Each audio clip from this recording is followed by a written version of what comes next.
Jumpa lagi di channel Skysun Solution. Pada video ini, kita akan belajar cara membuat bagian navigasi dengan menggunakan komponen navbar pada Bootstrap. Perhatikan contoh navigasi yang ada di layar. Pada sebelah kiri terdapat logo situs, sedangkan pada sebelah kanan terdapat 4 buah menu navigasi. Perhatikan pada saat saya mengecilkan ukuran browser, ukuran navigasi menyesuaikan diri dengan ukuran browser. Dan pada saat ukuran browser sudah terlalu kecil, maka seluruh menu pada bagian kanan navigasi berubah menjadi hamburger icon. Dan apabila hamburger icon ini diklik, maka browser akan menampilkan keempat menu navigasi tersebut secara vertikal.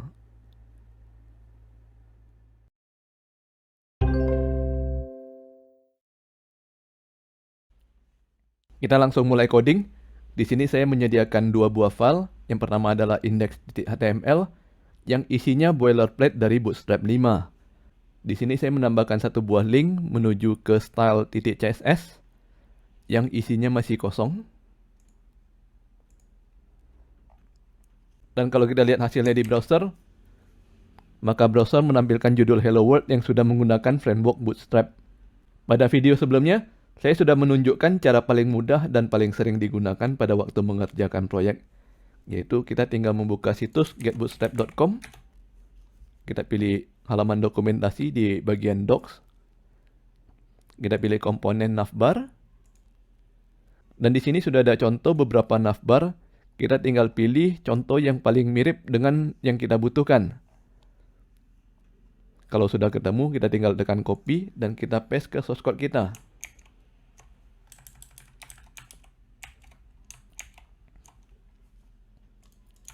Dan kita pun sudah memiliki navigasi pada halaman kita. Namun berhubung di video ini kita secara khusus mempelajari mengenai komponen navbar, maka kita akan mengetikkan sendiri seluruh source code yang diberikan ini. Agar kita bisa mengerti apa maksud dari masing-masing baris pada kode ini. Jadi sekarang kita hapus semua kode sampel yang diberikan oleh Bootstrap. Dan kita hapus juga tag H1. Nah, untuk membuat bagian navigasi, kita menggunakan tag nav. Tag nav ini artinya sama dengan tag div. Hanya saja dari nama elemennya nav menjelaskan bahwa seluruh tag yang berada di dalamnya berhubungan dengan navigasi. Software tertentu seperti Clojure akan lebih memperhatikan isi tag nav, karena biasanya berisikan banyak link ke halaman lain. Kemudian untuk menyebutkan daftar link pada navigasi, kita menggunakan tag UL. Kemudian di dalamnya kita menggunakan tag LI untuk menyebutkan masing-masing menu di dalam navigasi. Sebagai contoh di sini kita buat dua menu terlebih dahulu ya. Jadi kita tambahkan tag LI dengan konten fitur. Lalu kita tambahkan lagi tag LI dengan konten testimoni. Kita simpan dan refresh browser. Hasilnya masih berupa daftar biasa ya. Belum seperti bagian navigasi karena kita belum menggunakan komponen navbar dari Bootstrap. Cara untuk menggunakan Bootstrap adalah dengan cara menambahkan kelas pada tag. Sebagai contoh, pada tag nav, kita tambahkan kelas navbar. Di sini kita mesti hafal ya, nama kelasnya adalah navbar, dan untuk menggunakan kelas navbar sebaiknya ditaruh pada tag nav. Bagaimana kalau misalnya kita lupa? Nah, kalau lupa, kita tinggal melihat kembali ke contoh source code pada dokumentasi Bootstrap. Kita lihat contoh di sini, navigasi dimulai dengan tag nav yang menggunakan kelas navbar. Mungkin teman-teman ada yang bertanya nih, properti apa saja sih yang diatur dalam kelas navbar? Nah, untuk menjawab pertanyaan ini, kita bisa kembali ke situs getbootstrap.com, kita pilih menu home, lalu kita pilih download, dan kita download dari compile CSS dan JS. Kita bisa unzip hasil download ini ke folder source code kita. Lalu kita kembali ke Atom, dan kita bisa buka folder Bootstrap, Kemudian di dalamnya ada folder CSS dan kita pilih bootstrap.css.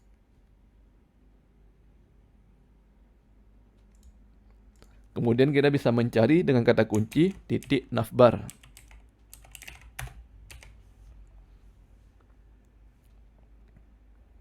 Di sini kita bisa melihat properti apa saja yang diatur di dalam kelas navbar. Kita bisa melihat bahwa komponen navbar dibuat menggunakan flexbox, seperti yang telah kita pelajari pada playlist sebelum ini. Pada bagian akhir navbar, kita bisa melihat ada properti padding untuk bagian atas dan bawahnya. Jadi kalau kita kembali ke browser dan kita refresh halaman kita, maka konten kita akan sedikit bergeser ke bawah, karena kelas navbar menambahkan padding pada bagian atas dan bawahnya. Setelah kita mengunduh source code Bootstrap ke komputer kita, maka sekarang kita memiliki pilihan apakah kita tetap menggunakan tag link menuju ke CDN, atau kita ubah merujuk ke file Bootstrap yang telah kita unduh. Ada beberapa keuntungan yang bisa kita dapatkan apabila kita merujuk ke file lokal. Yang pertama adalah waktu yang diperlukan oleh browser untuk melakukan refresh halaman menjadi lebih cepat karena sudah tidak perlu mencari Bootstrap dari CDN. Hal ini akan sangat membantu kita apabila kita sedang menggunakan koneksi internet yang lambat atau koneksi internet mobile yang biasanya dihitung berdasarkan jumlah bandwidth yang kita gunakan. Alasan kedua adalah agar kita tidak bergantung pada fasilitas CDN yang sifatnya gratis. Karena sesuatu yang gratis seperti ini belum tentu untuk selamanya.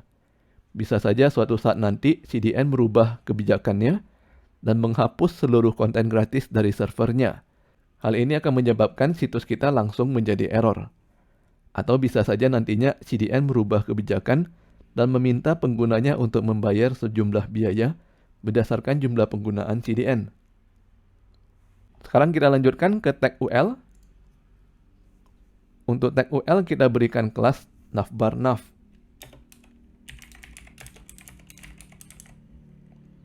Sekali lagi, apabila teman-teman ingin tahu properti apa saja yang diatur di dalam kelas navbar_nav, kita bisa buka kembali source code Bootstrap dan kita cari dengan kata kunci .navbar_nav.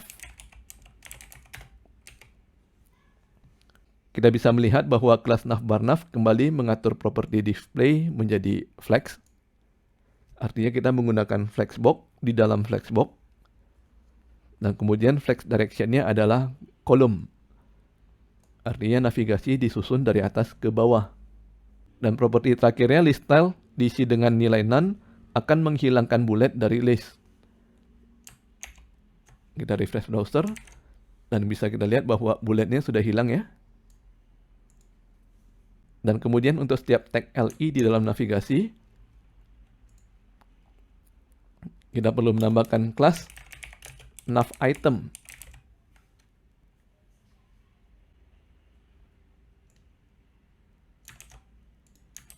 Kita simpan dan refresh browser. Tidak ada perubahan ya. Nah, setiap menu di dalam navigasi ini biasanya merupakan link yang menuju ke bagian lain dari situs kita. Oleh karena itu, pada setiap konten di dalam tag LI, kita tambahkan anchor tag. Misalkan pada menu fitur, kita tambahkan anchor tag menuju ke hashtag fitur. Dan kita tambahkan kelas navlink. Kita isikan kontennya dengan fitur. Kita ulangi proses ini untuk testimoni.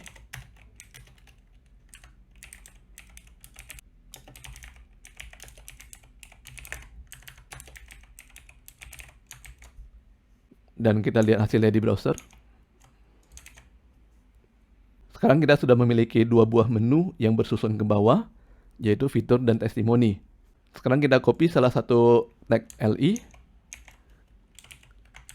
dan kita paste sebanyak 2 kali.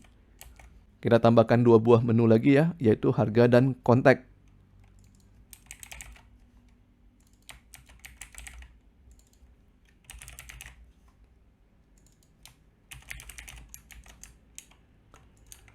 Sekarang kita sudah memiliki 4 buah menu yang bersusun ke bawah. Bagaimana cara mengubah navigasi yang bersusun ke bawah ini menjadi bersusun ke samping? Caranya mudah ya. Kita tinggal ke tag nav. Kita tambahkan kelas navbar expand.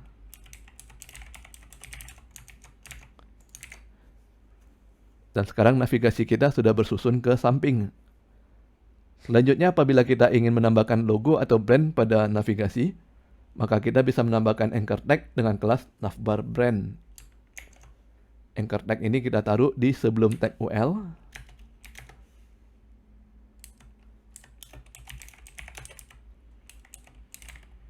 Kita tambahkan kelas navbar brand. Dan kita isikan kontennya, misalkan laris pos.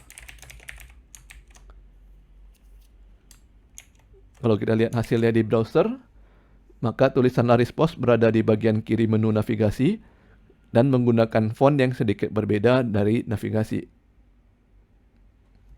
Kita juga bisa mengganti logo ini dari teks menjadi gambar. Kita tinggal ganti konten dari anchor tag menjadi image dan kita arahkan ke file gambar kita. Misalkan di sini adalah img/logolaris.png. Lalu untuk atribut alt kita isikan dengan logo laris pos. Ingat selalu biasakan untuk mengisi atribut alt. Nah, sekarang kita masuk ke bagian terakhir dan yang paling sulit dari komponen navbar. Kita ingin agar pada saat ukuran browser diperkecil, maka menu navigasi berubah menjadi hamburger icon, yang apabila diklik akan menampilkan menu yang bersusun secara vertikal. Pada saat ini masih belum ya. Mekanisme seperti ini dinamakan toggler. Apabila kita melihat ke dokumentasi Bootstrap mengenai navbar, pada bagian kanannya kita bisa menemukan toggler. Dan apabila kita klik, maka kita akan dibawa ke contoh source code cara menggunakan toggler. Kita kembali ke source code kita.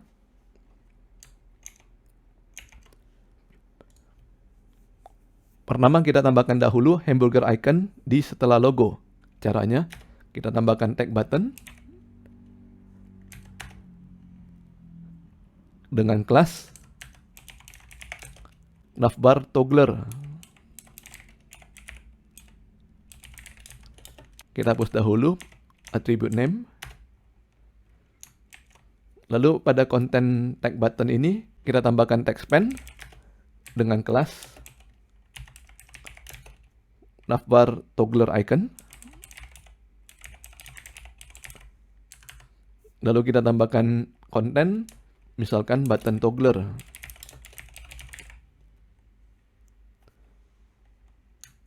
Nah, kalau kita refresh browser,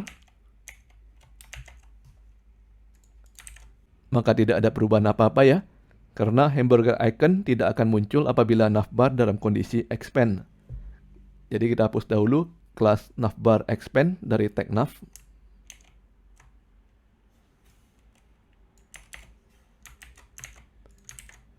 Nah, sekarang menu navigasi kita berubah dari yang tadinya bersusun ke samping menjadi bersusun ke bawah.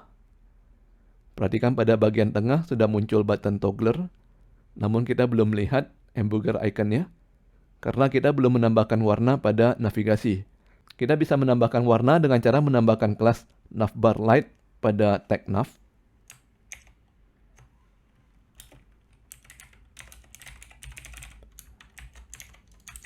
Dan sekarang kita sudah memiliki hamburger icon, namun tertimpa oleh tulisan button toggler. Jadi konten button toggler pada span ini kita hapus saja.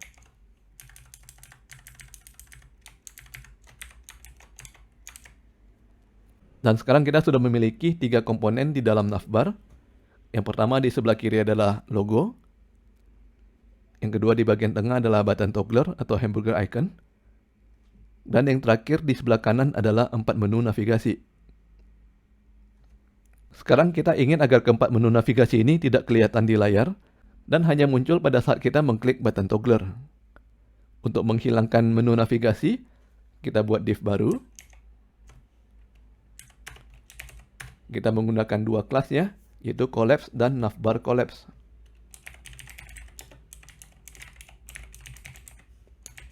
Kita pindahkan seluruh tag UL ke dalam div.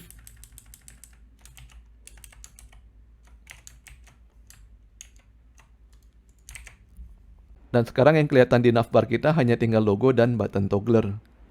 Namun button ini masih belum bisa diklik ya, karena kita belum menghubungkan button dengan menu navigasi. Bagaimana caranya? Pertama kita tambahkan dahulu attribute ID pada tag div.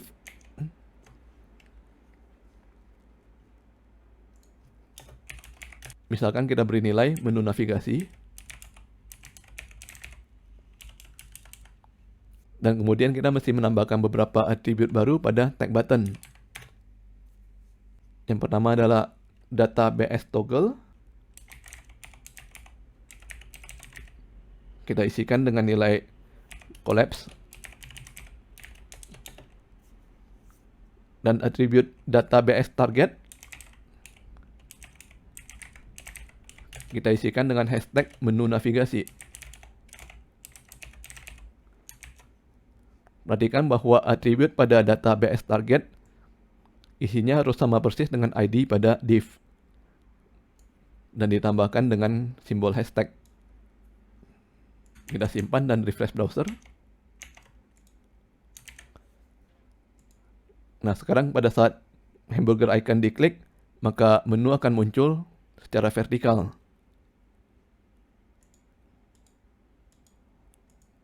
Dan yang terakhir perlu kita atur adalah kapan navigasi akan expand dan kapan navigasi akan collapse. Sebelum itu kita perlu mengetahui dahulu mengenai breakpoint pada Bootstrap.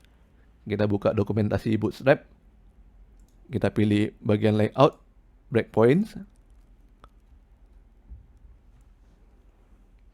Di sini kita bisa melihat bahwa pada Bootstrap versi 5 terdapat 6 buah breakpoint. Dimulai dari extra small, untuk ukuran browser lebih kecil dari 576 pixel. Kemudian small, untuk browser dengan ukuran lebih besar dari 576 pixel. Kemudian medium, untuk browser ukuran lebih besar dari 768 pixel. Dan seterusnya large, extra large, dan extra extra large. Pada Bootstrap versi 5 terdapat penambahan satu breakpoint yaitu extra extra large dengan nilai di atas 1400 pixel. Kalau misalkan kita buka kembali dokumentasi pada Bootstrap 4, kita pilih bagian layout. Di sini hanya ada 5 buah breakpoint ya. Dengan yang paling besarnya adalah extra large dengan ukuran lebih besar dari 1200 pixel. Jadi kalau kita bandingkan ke Bootstrap 5, breakpoint kelimanya adalah extra large dengan ukuran 1200 pixel dan ada breakpoint ke-6 extra extra large dengan ukuran 1400 pixel. Jadi di sini ada penambahan satu breakpoint lagi yaitu extra extra large. Apa hubungan breakpoint ini dengan navbar kita? Nah, dengan mengerti sistem breakpoint pada Bootstrap ini, maka kita bisa menentukan kapan navbar kita akan mulai expand. Apabila kita ingin expand pada breakpoint small, maka kita bisa menambahkan -sm pada akhir kelas navbar expand. Apabila kita ingin breakpointnya medium, maka kita bisa menambahkan -md dan seterusnya.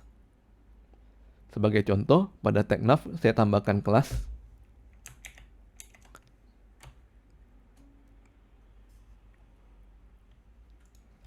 Nah, perhatikan yang tadinya navbar expand saja, sekarang saya tambahkan breakpoint yaitu md.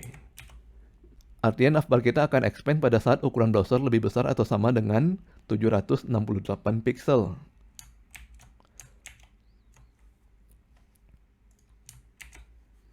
Saya refresh browser dan saya buka developer tools. Nah, kita bisa melihat ukuran browser di sini. Kalau saya kecilkan hingga ukuran 768 pas masih expand ya. Namun kalau lebih kecil sedikit maka akan collapse. Apabila collapse artinya menu navigasi berubah menjadi hamburger icon.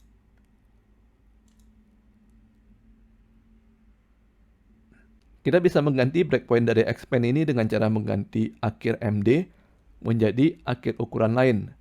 Sebagai contoh, apabila kita ingin menggantinya menjadi extra large, maka kita tinggal mengganti akhiran MD menjadi XL.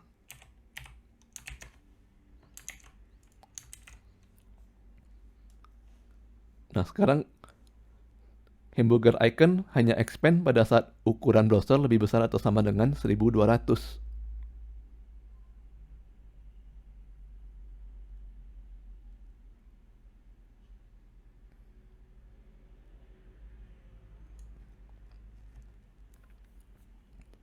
Jadi kita bisa menyesuaikan kapan collapse dan kapan expand ini dengan kebutuhan dari situs yang sedang kita bangun. Biasanya apabila jumlah menu navigasinya banyak, maka kita akan menggunakan breakpoint yang lebih besar untuk expand. Untuk kasus situs yang sedang kita kerjakan, berhubung jumlah menu navigasinya hanya 4, maka breakpoint MD saja sudah mencukupi.